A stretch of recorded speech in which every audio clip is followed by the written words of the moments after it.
Hello दोस्तों, स्वागत है आपका हमारे YouTube channel RS study centre में। इस वीडियो में हम पाइथागोरस प्रमेय को सिद्ध करेंगे। देखिए, एग्जाम में सीधा क्वेश्चन पूछा जाता है कि पाइथागोरस प्रमेय को लिखें और उसे सिद्ध करें।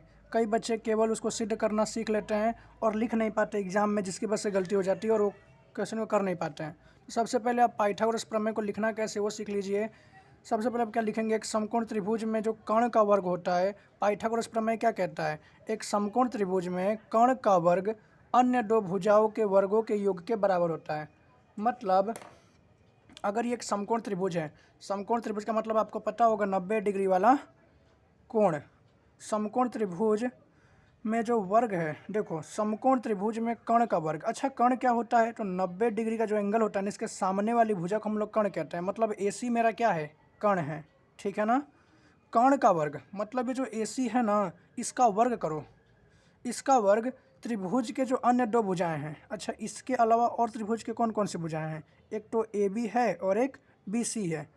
इन दोनों के वर्गों का मतलब इन दोनों का भी वर्ग करो और फिर इन दोनों को जोड़ो, तो इसकी जितना लंबाई निकलेगी ना, उतना इन दोनों की लंबाई निकलेगी। वापस समझाता हूँ।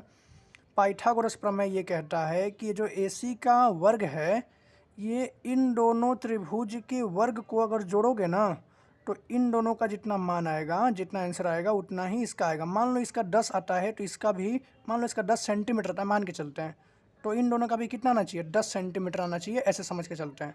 तो सबसे पहले मुझको सिद्ध क्या करना है, मुझे ना इसकी लंबाई को मैं एक बार लिख देता हूँ, उससे आपको अच्छे समझ में आएगा। सबसे पहले हम लोग क्या लिखेंगे, दिया हुआ है, और फिर लिखेंगे सिद्ध करना है, और उसके बाद हम लोग आगे सिद्ध करेंगे।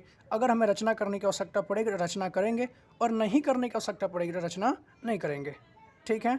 तो मैं इसको लिख देता हूँ। सबसे पहले आप बताइए क्या लिखेंगे हम, दिया है तो दिया है मैंने लिख दिया कि त्रिभुज ABC एक समकोण त्रिभुज है जिसमें एंगल B क्या है, 90 डिग्री है। अब सिद्ध क्या करना है, अच्छा यही सिद्ध करना है ना कि जो कर्ण का वर्ग है, कर्ण का वर्ग त्रिभुज के अन्य दो भुजाएं AB और BC अन्य दो भुजाएं हैं, इन दोनों का वर्ग वर्गों के योग के बराबर होता है। यहाँ लिखा हुआ है समकोण त्रिभुज में कर्ण का वर्ग अन्य दो भुजाओं के वर्गों के योग के बराबर होता है। आपको पता भी होगा पाइथागोरस प्रमेय यही है, AC का स्क्वायर कर्ण का स्क्वायर बराबर होता है आधार का स्क्वायर प्लस लंब के स्क्वायर के। मतलब AC का स्क्वायर बराबर AB का स्क्वायर प्लस BC का स्क्वायर के। अब इसको सिद्ध कैसे करेंगे, तो ध्यान दीजिए, इसको सिद्ध करने के लिए हम लोग को रचना करना पड़ेगा। तो हम लोग रचना करेंगे, क्या रचना करेंगे, तो मैं ना B से मैं ना ये जो एंगल 90 डिग्री का कोण बन रहा है ना, समकोण त्रिभुज, समकोण वाला कोण जो है मतलब एंगल B से ना मैं AC पे एक लंब खींचूंगा।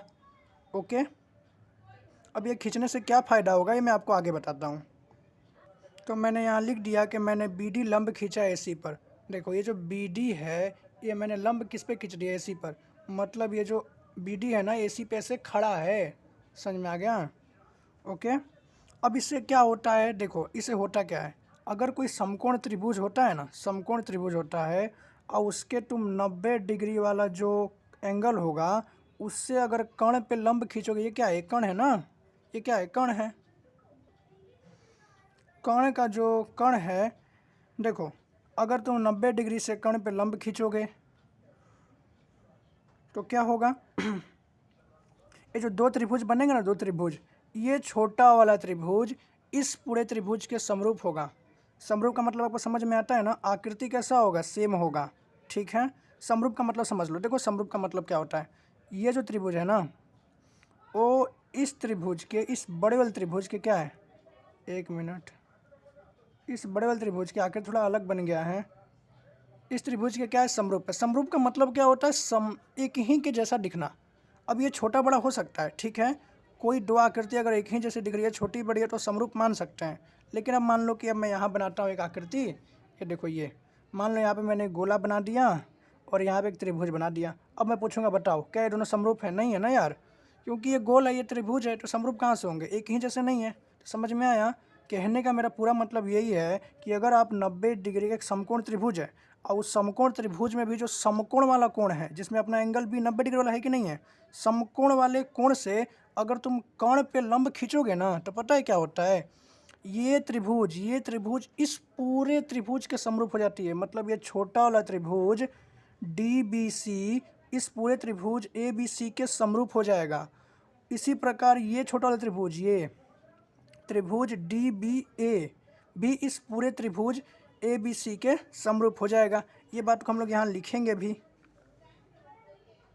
देखिए, जो बात मैंने आपको अभी समझाया वही बात यहाँ हमने लिखा है कि हम जानते हैं कि एक समकोण त्रिभुज के समकोण से, देखो हम जानते हैं कि एक समकोण त्रिभुज के समकोण से, अब ये एक समकोण त्रिभुज है और इस समकोण त्रिभुज में भी समकोण कौन सा है, 90 डिग्री वाला कोण कौन सा है, ये है ना, से कर्ण पर डाला गया लंब। अब मैं इस समकोण से क्या किया, कर्ण पे क्या डाला, लंब डाला गया लंब से बनने वाले दो त्रिभुज। अब जैसे मैं यहाँ पे लंब डाला, दो त्रिभुज बने, एक ये त्रिभुज और एक ये त्रिभुज, दो त्रिभुज बने ना। बनने वाले दोनों त्रिभुज क्या होते हैं, संपूर्ण त्रिभुज के समरूप होते हैं। मतलब ये अपना छोटा वाला त्रिभुज इस पूरे ABC के समरूप होगा और ये अपना ये भी छोटा वाला त्रिभुज इस पूरे, देखो ये त्रिभुज DBA केवल मैं इस, ये जो छोटा वाला त्रिभुज है ना, इस पूरे त्रिभुज के क्या हो जाएगा, समरूप हो जाएगा। ये एक प्रमेय है, ये इससे पहले वाला प्रमेय यही है, तो वो आपने नहीं सीखा है। अगर आप वो सीखे तो आपको पता होता है ये बात। तो हम इस प्रमेय को मान के चलते हैं कि आपको पता है, ऐसा आप जान के, मतलब सामने वाला जब ये प्रमेय आप सिद्ध कीजिएगा तो उसको ये बात पता होना चाहिए। अगर आपको ये बात पता होगा तभी आप पाइथागोरस प्रमेय को सिद्ध कर सकते हैं। तो इसलिए मैंने आपको ये बता दिया बात, ठीक है। तो आप ये बात लिख देंगे तो काफ़ी अच्छा रहेगा। नहीं लिखेंगे, डायरेक्ट करेंगे तो भी अच्छा है, लेकिन उससे मार्क्स कटने की संभावना हो सकती है। तो आप ये बात लिख दीजिएगा। अब हम लोग आगे करते हैं इसको। मतलब मैं ये बोल सकता हूँ कि जो मेरा छोटा वाला त्रिभुज है ना, इस पूरे त्रिभुज के क्या है, समरूप है। तो मैं यहाँ लिखूँगा त्रिभुज मेरा ऐसे लेते हैं, त्रिभुज BCD समरूप है। ये देखो, ये जो निशान होता है ना, ये समरूप का निशान है। ओके, समरूप त्रिभुज का निशान होता है, ऐसा निशान बनाएंगे आप। जैसे कि देखो, मान लो कि मैं इस त्रिभुज का समरूप बोला था ना, तो मैं यहाँ पे ऐसा निशान बना दूंगा, ठीक है। ये समरूपता का निशान होता है। तो मैं लिखा हूँ यहाँ त्रिभुज BCD। कौन सा त्रिभुज, BCD, ये वाला त्रिभुज समरूप होगा किसके, इस पूरे ABC के। होगा कि नहीं होगा, होगा। समझ में आ रहा है, देखो ना यार, है कि नहीं। ये और ये सेम टू सेम है ना। समरूपता का मतलब भी क्या होता है, आकृति सेम होना चाहिए, तो सेम है। अब एक बात आप ये ध्यान रखेंगे कि एंगल बराबर आपको रखना पड़ेगा। ध्यान दीजिए, एंगल BCD, त्रिभुज BCD की बात कर रहे हैं। तो अगर मैं B की बात करूंगा तो ये कितना है, इस एंगल की बात करूँ तो इतना ही है ना ये एंगल। अगर मैं संपूर्ण त्रिभुज की बात करूँ ना, संपूर्ण त्रिभुज का नाम आपको एकदम बराबर, एकदम परफेक्ट देना है कि त्रिभुज BCD समरूप है किसके, त्रिभुज ABC के। बट नाम ना अगर तुम ये दे दिए हो तो सेकेंड वाला नाम ना तुम सीधा ABC नहीं लिख सकते। क्यों नहीं लिख सकते, देखो मान के ऊपर मैं चलता हूँ, मैं यहाँ पे A और B और C लिख देता हूँ, ठीक है। एक बार समझो, तो यहाँ एंगल B जो है, इसको मैं एंगल B बोल सकता हूँ। यहाँ B देखो और यहाँ पे A देखो, ये B कितना, इतना है, और यहाँ पे भी ये जो A है ये इतना है, मान के चलते हैं। लेकिन जैसे ही तुम C की बात करोगे, C कितना है, इस एंगल के नाम है, ये जो एंगल ये क्या है, C है। लेकिन यहाँ पे B देखो, यहाँ पे B तो 90 डिग्री का है कि नहीं। वापस समझो, यहाँ पे C कौन है, ये है, इतना कोण। क्या ये 90 डिग्री का है, नहीं है। लेकिन यहाँ पे जैसे मैं B पे आऊँगा तो ये कितने डिग्री का है, 90 डिग्री का। मतलब मैं गलती कर रहा हूँ, समझ में आ रहा है। देखो ये भी जो है ना, इसका एंगल तो इतना ही ना है, तो मैं पता है एंगल यहाँ पे भी मैं वही नाम लिखूँगा जो इतने का हो, मतलब उसका भी इतना ही एंगल बनता हो, उसी को रखूँगा। लेकिन हमको ये पता नहीं चलता है, तो ध्यान दो कैसे करना है। मेरे कहने का मतलब ये है कि अगर ये इतने का कोण है ना, तो यहाँ पे भी आपको एंगल, ये जो त्रिभुज ABC में इतने वाला कोण का ही नाम यहाँ लिखना पड़ेगा। तो देखो B तो इतना है, तो इसमें ABC में कौन इतना वाला होगा, ठीक है। ये हमको पता नहीं चल रहा है, तो क्या करेंगे हम, तो क्या करो आपको नहीं पता चल रहा है ना कि ये तो एंगल B इतना है, तो मैं किसको यहाँ पे रखूँ, A को रखूँ कि C, क्योंकि आपको पता ही नहीं चल रहा है कि ये C भी ऐसा ही दिख रहा है, एंगल A भी यही दिख रहा है। तो आप क्या कीजिए पता है, इस डिजिट को खाली छोड़ दीजिए। इतना समझ में आया, आगे बढ़ जाइए। एंगल C, एंगल सी इतना है, तो इस त्रिभुज में भी तो एंगल सी यही है ना यार। ये छोटा वाला त्रिभुज का एंगल सी ये है, तो बड़े वाले त्रिभुज का भी तो एंगल सी यही है। तो हम लोग यहाँ सेकंड वाले पे सी लिख देंगे। अच्छा, इसमें एंगल डी है। एंगल डी कितने डिग्री का है बताओ? 90 डिग्री का है कि नहीं है? देखो 90 डिग्री का है। तो इसमें इस पूरे त्रिभुज ए बी सी में 90 डिग्री वाला कौन है? बी है ना। तो यहाँ पे आप बी लिखेंगे। अब बच कौन गया? ए, तो ए यहाँ आ जाएगा। मतलब मेरा बी जो था ना, ये वाला एंगल, ये इस एंगल के बराबर था। समझ में आया? नाम आपको ऐसे ही देना है। अगर आप अपने मर्जी से नाम देंगे ना तो गलत हो जाएगा। पहला नाम अपने मर्जी से दे दीजिए, लेकिन सेकेंड वाला जब नाम देंगे ना आप दूसरे त्रिभुज का, तो उसको देख देख के, अगर ये जिस इसका कोण जितने का होगा उतने का इसका भी होना चाहिए। देखो अब ध्यान से, एंगल बी इतना है तो एंगल ए भी इतना ही है। एंगल सी, और दोनों में एंगल सी तो बराबर ही है, क्योंकि इस त्रिभुज का भी एंगल सी यही है और इस बड़े वाले त्रिभुज का भी एंगल सी यही है। लेकिन एंगल डी इसमें 90 डिग्री है और इसमें 90 डिग्री का एंगल बी है, इसलिए एकदम परफेक्ट थर्ड नंबर पे ही है, तो ये भी थर्ड नंबर पे ही आएगा। ऐसे नाम देना पड़ेगा आपको। नाम देने के लिए एक और अभी नाम देना है, उसमें हम लोग वापस से समझेंगे, ठीक है। अब हम लोग इसको आगे करते हैं। मतलब मैंने ना त्रिभुज बी सी डी को समरूप दिखाया त्रिभुज ए सी बी के। इस बात से हम लोग ने समरूप दिखा दिया, क्योंकि हमको पता है कि छोटा त्रिभुज बड़ा त्रिभुज के समरूप होगा, ठीक है। तो अब अगर जब कोई भी त्रिभुज समरूप होता है ना, जब दो त्रिभुज समरूप होते हैं तो उसको हम लोग इस प्रकार लिख सकते हैं कि जो बी सी है, ये बी सी और ये ए सी, बी सी और ए सी का अनुपात बराबर होगा ये डी सी और ये सी बी के अनुपात के। सी डी लिख देते हैं हम लोग, सी डी और सी बी के अनुपात के। अब उसके बाद में ये बी डी और ये ए बी के अनुपात के। मतलब बी डी बराबर होगा ए बी के अनुपात के। यहाँ क्या क्या आपको पता चला ना, मैंने बी सी को और ए सी के अनुपात में लिख दिया, फिर सी डी को सी बी के अनुपात में लिख दिया और बी डी को ए बी के अनुपात में लिख दिया। क्यों लिखा? क्योंकि त्रिभुज क्या है? समरूप हैं, ओके, इसलिए लिखा हूँ मैं समरूप सिद्ध किया हूँ ना यहाँ पे, इसके क्या है? समरूप है, ठीक है। अब इससे क्या होगा, तुम यहाँ लिखना, क्योंकि सामने वाले को भी पता चलना चाहिए ना कि ये क्यों लिखे हो। तो लिखना समरूप त्रिभुज की संगत भुजाएं कैसी होती हैं? समानुपाती होती हैं। मतलब अनुपात सबका क्या होता है? समान होता है। जब दो त्रिभुज संगत होती है ना, जब दो त्रिभुज समरूप होती हैं तो उनकी जो भुजाएं होती हैं वो कैसी होती हैं? समान अनुपात में होती है। मतलब इसका अनुपात बराबर होगा इन दोनों का अनुपात, इसका और इसका अनुपात क्या होगा? बराबर में होगा, ऐसे समझ लो। कहने का मतलब यह है कि बी सी और ए सी का अनुपात जो है बराबर होगा सी डी और सी बी के अनुपात के। उसी प्रकार बी डी का अनुपात बराबर होगा ए बी के अनुपात के। जैसे मैंने बटे का मतलब ही होता है अनुपात में। अगर मैं यहाँ 4/2 लिख रहा हूँ ना, इसका मतलब 4:2 है। इसको मैं ऐसे लिख सकता हूँ 4:2, ओके। तो हम लोग यहाँ लिखेंगे, तो मैंने यहाँ लिखा है समरूप त्रिभुज की संगत भुजाएं हैं, इसलिए मैंने इसको तोड़ के ऐसे लिख दिया, ठीक है। अब इसमें देखो करना क्या है, तुम खोजो कौन दोनों में है। मतलब कौन दोनों में आ रहा है, ऐसे जैसे कि ए सी इसमें, तो क्या इसमें ए सी है? नहीं। लेकिन देखो इसमें बी सी है तो इसमें सी बी है। सी बी या बी सी बात एक ही है, ओके, आगे पीछे हो सकता है। तो बी सी और इसमें सी बी है कि नहीं है ना। मतलब इसमें भी बी सी है और इसमें भी बी सी है। मैं सी बी को बी सी बोल सकता हूँ, ठीक है। इसमें ही बी सी है, इसमें ही बी सी है, लेकिन बाकी सब सेम नहीं है। देखो इसमें ए बी है तो इसमें ए बी नहीं है, इसमें बी डी है तो इसमें बी डी नहीं है। तुमको क्या करना पता है, जब ये लाइन बना लोगे ना, इसमें खोजना कौन कौन सेम है। तो देखो ये बी सी और ये बी सी क्या है? सेम है।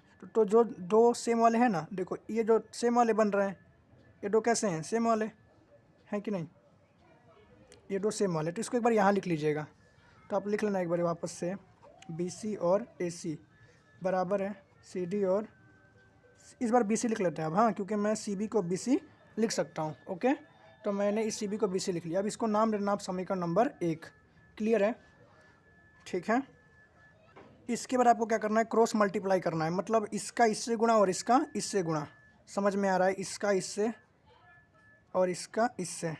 तो मैं अगर बी सी का बी से गुणा करूँगा, देखो बी सी गुणा बी सी, इसका इससे ए सी गुणा सी डी। देखो बी सी का बी सी से गुणा करोगे तो क्या बन जाएगा? बी सी का स्क्वायर, और यहाँ पे ए सी गुणा में रहेगा सी डी।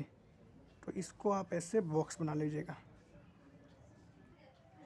माफ़ कीजिएगा, इसको आप समीकरण एक ना बोलिए, ये समीकरण एक नहीं है, समीकरण नंबर एक ये बनेगा। देखिए इसमें क्या कीजिए, जिसका जोड़ा बन गया ना, जैसे इन दोनों का जोड़ा मिल गया कि इसमें भी है इसमें भी है, तो इसको एक बार अलग ही लिख लीजिए। तो इन दोनों का जोड़ा बन गया था, तो मैंने इसको एक बार अलग लिख लिया और फिर क्या कर दिया, क्रॉस मल्टीप्लाई कर दिया। जैसे ही आप क्रॉस मल्टीप्लाई करेंगे तो बी सी का स्क्वायर बराबर में क्या बना, ए सी इंटू सी डी। तो इसको आप समीकरण नंबर एक बोल लीजिएगा। ठीक है, मैंने क्या किया, मैंने इस छोटे वाले त्रिभुज को इस बड़े वाले त्रिभुज के समरूप दिखाया। समरूप दिखाने से मैंने क्या किया, भुजाओं को समानुपाती ले लिया, और समानुपाती लेने के बाद देखा कौन कौन सेम सेम है। जो जो सेम सेम थे उन दोनों को एक बार नीचे लिख दिया। इन दोनों को सेम सेम में से मैंने गुणा करके यहाँ बी सी स्क्वायर ला दिया, और इन दोनों को गुणा करके ये सेम टू सेम लिख दिया, क्योंकि इन दोनों को गुणा करने पे कुछ बनने वाला है नहीं ना, तो गुणा का साइन। अब क्या करेंगे, एक बार तुमने इस त्रिभुज का यूज़ कर लिया ना, अब तुम इस त्रिभुज का यूज़ करो, त्रिभुज ए डी बी। त्रिभुज ए डी बी कर ले लो, त्रिभुज ए डी बी को समरूप रख दो त्रिभुज पूरे ए बी सी के। यहाँ पे जैसे हम लोग ने पहले किया था वैसे ही अभी करेंगे, फर्क बस इतना रहेगा, इस बार हम लोग ने, इससे पहले हम लोग ने इस त्रिभुज को लिया था, अब इस त्रिभुज को लेंगे। तो त्रिभुज मैंने ए बी डी लिख दिया है। त्रिभुज ए बी डी किसके समरूप होगा बताओ, त्रिभुज ए बी सी के। बट नाम ऐसे नहीं दे सकते, नाम ध्यान दे के, एंगल ए, इसमें इस छोटे वाले त्रिभुज में ए बी डी में एंगल ए ये है, तो इस बड़े वाले में भी तो एंगल ए यही ना है, तो यहाँ पे एंगल ए तो आ जाएगा।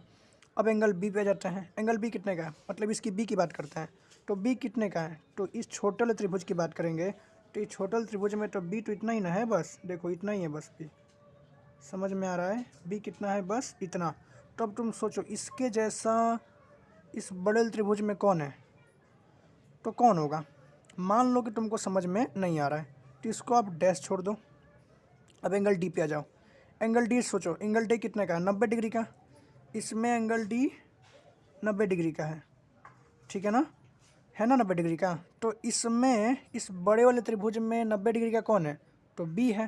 तो मतलब थर्ड नंबर पे कौन आएगा, बी। तो बच कौन गया इसमें, बड़े वाले त्रिभुज में कौन बच गया, सी ना। तो सी लिख देना, मतलब ए के जगह पे ए आ गया, बी के जगह पे सी आ गया, और डी के जगह पे बी आ गया। देख लो ना, ए इसमें भी सेम रहेगा और इसमें भी सेम ही रहेगा, क्योंकि इस त्रिभुज में भी छोटे वाले में ए आ रहा है, इस बड़े वाले त्रिभुज में भी यही एंगल ए आ रहा है। लेकिन बी पे जैसे ही आओगे तो बी इतना छोटा है, इस यही बी है, क्योंकि इस छोटे वाले त्रिभुज का बी तो यही है। और बड़े वाले त्रिभुज की बी की बात करेंगे तो बड़े वाले, ध्यान दो, इस बी के बराबर कौन है, ये सी है। अब इस त्रिभुज में छोटे वाले त्रिभुज में डी कितने डिग्री का, 90 डिग्री का। तो अपने बड़े वाले त्रिभुज में 90 डिग्री का कौन है, पूरा बी है ना, ये पूरा बी है कि नहीं है। तो मैंने यहाँ बी लिख दिया। ऐसे तुमको नाम देना है। अगर आप नाम परफेक्ट दे देते हैं तो फिर आपसे क्वेश्चन आराम से हो जाएगा, नाम ही देने में इसमें प्रॉब्लम है। ठीक है, तो नाम आप अच्छे से दीजिएगा जैसे मैं बताया। अब क्या करेंगे, हम ए बी को बराबर दिखा देंगे ए सी के, और फिर बी डी को बराबर दिखा देंगे, बराबर सॉरी, ए बी का अनुपात, ए बी और ए सी का अनुपात ले लेंगे, ए बी और ए सी, फिर बी डी और सी बी,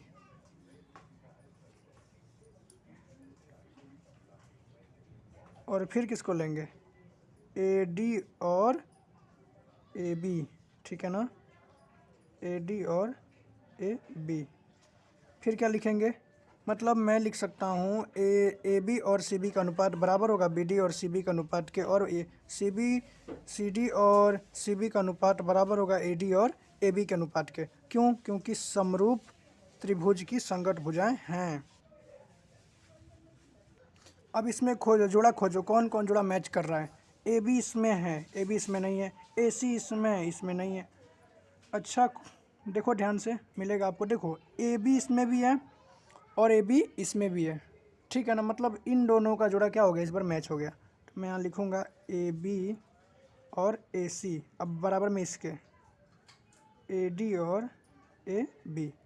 अब क्या करेंगे, क्रॉस मल्टीप्लाई, इसका इससे गुणा और इसका इससे, तो क्या बन जाएगा, ए बी का स्क्वायर, इसका इससे गुणा करोगे तो क्या बन जाएगा, ए बी का स्क्वायर, और इससे क्या करोगे तो क्या बन जाएगा, ए सी गुणा में ए डी। ए बी का जब तुम ए बी से गुणा करोगे तो ए बी का स्क्वायर बनेगा कि नहीं बनेगा, बन जाएगा। इसको बोल देना तुम समीकरण नंबर 2। अब ध्यान दो, समीकरण नंबर 1 ये रहा, समीकरण नंबर 2 ये रहा। ठीक है, कुछ सेम दिख रहा है। अब क्या करना है, समीकरण 1 और समीकरण 2 को आपस में जोड़ना है। कुछ सेम नहीं दिखा कोई बात नहीं, समीकरण 1 और समीकरण 2 को आपस में क्या कर दो, जोड़ दो। ठीक है, तो आप लिखना है यहाँ पे समीकरण 1 तथा समीकरण 2 को आपस में जोड़ने पर। मैंने यहाँ लिखा समीकरण 1 और समीकरण 2 का आपस में जोड़ने पर। तो देखो समीकरण नंबर 1 ये है और समीकरण नंबर 2 ये है। तो इस साइड वाले को जोड़ देंगे तो AC का स्क्वायर प्लस में AB का स्क्वायर, मतलब इन दोनों को मैंने जोड़ दिया। अब मैं इन दोनों को जोड़ूंगा तो कैसे लिखूंगा, AC इंटू में क्या CD प्लस AC इंटू में CD।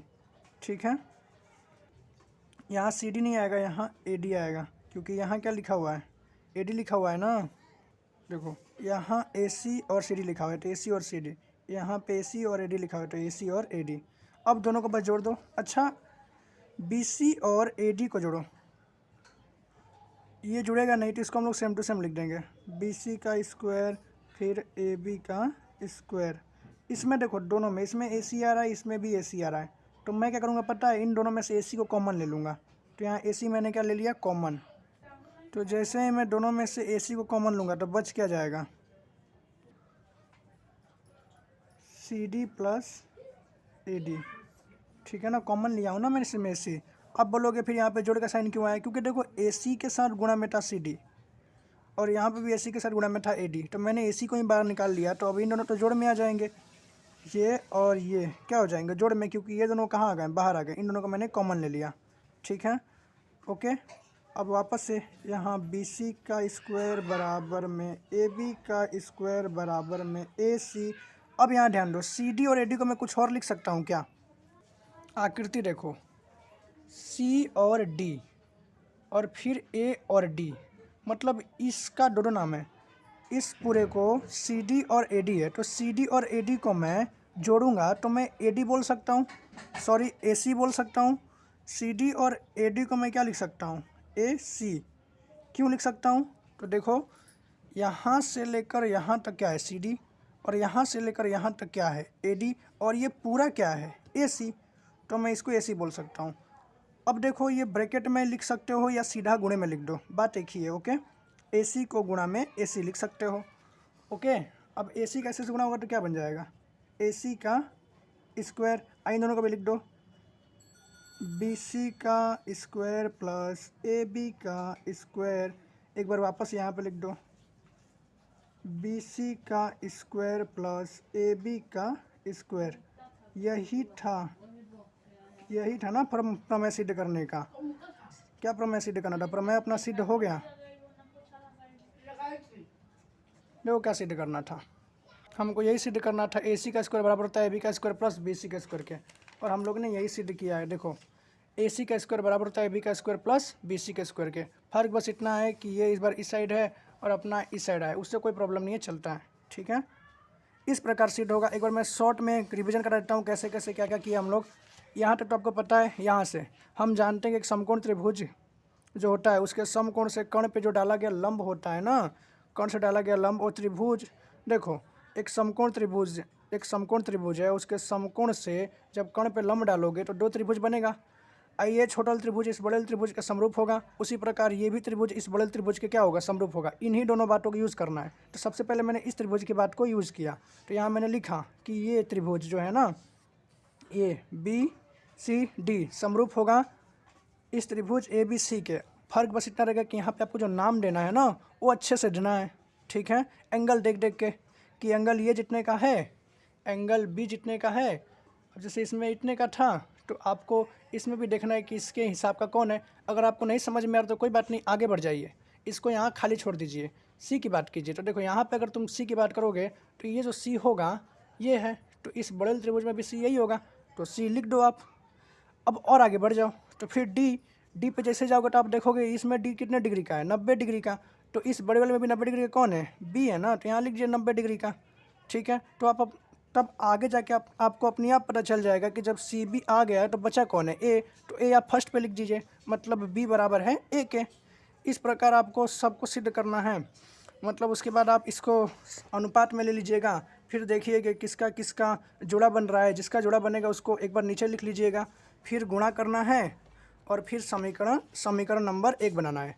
इसी प्रकार दूसरे त्रिभुज में भी लेना है और नाम कैसे रखना है वो देखकर उसके बाद में अनुपात बना लेना है, और अनुपात बनाने के बाद में ऐसे गुणा करना है। गुणा करने के बाद में समीकरण 1 और समीकरण 2 को आपस में जोड़ना है। जब आप जोड़ेंगे तो ऐसा बनेगा। फिर क्या करना है, इन दोनों को तो ऐसे ही लेके जाना है। इन दोनों में देखना है कॉमन क्या है, AC कॉमन, AC को बाहर निकाल लेना है और इन दोनों को जोड़ देना है। जब इन दोनों को लास्ट में आप जोड़ेंगे तो इन दोनों को भी जोड़ने पे क्या बन जाता है, AC बन जाता है। फिर AC का और AC का गुणा करेंगे तो AC स्क्वायर आ जाएगा। AC का स्क्वायर बराबर हो जाएगा AB का स्क्वायर प्लस BC के स्क्वायर के। इस प्रकार ये प्रमेय सिद्ध हो जाएगा। वीडियो देखने के लिए धन्यवाद। मिलेंगे आपसे नेक्स्ट वीडियो में।